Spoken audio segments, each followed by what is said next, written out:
Alam mo ba, bago pa dumating ang mga Espanyol, hindi lang basta uso, talagang parte na ng buhay ng maraming sinaunang Pilipino ang gintong alahas? Oo, ginto agad ang usapan. Pero hindi lang ito pang-pa-cute o dekorasyon lang.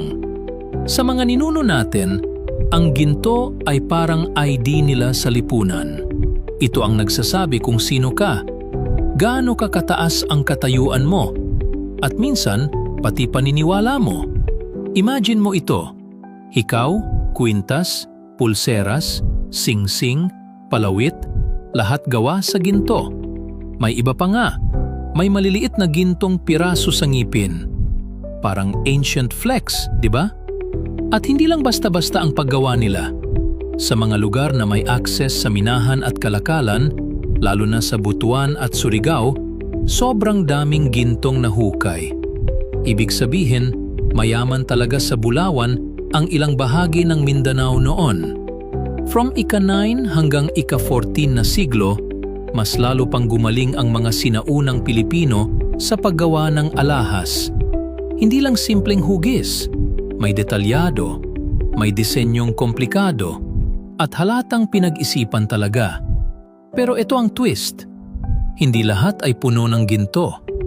Yung mga datu, maharlika, at mayayamang mangang alakal ang kadalasang may pinakamaraming alahas. Sa ilang libingan, makikita mo pa nga kung gaano kataas ang katayuan ng isang tao base sa dami ng ginto na kasama niya. May mga espesyal pa nga na gamit tulad ng gintong mask sa muka na ginagamit sa libing parang Oton Gold Death Mask na galing pa sa ika-14 hanggang unang bahagi ng ika-15 siglo. Kaya isipin mo, pagdating ng mga dayuhan, hindi sila nakakita ng simple o primitive na lipunan. Ang nakita nila ay mga komunidad na may sariling sining, kalakalan, teknolohiya at sobrang galing sa paggawa ng ginto.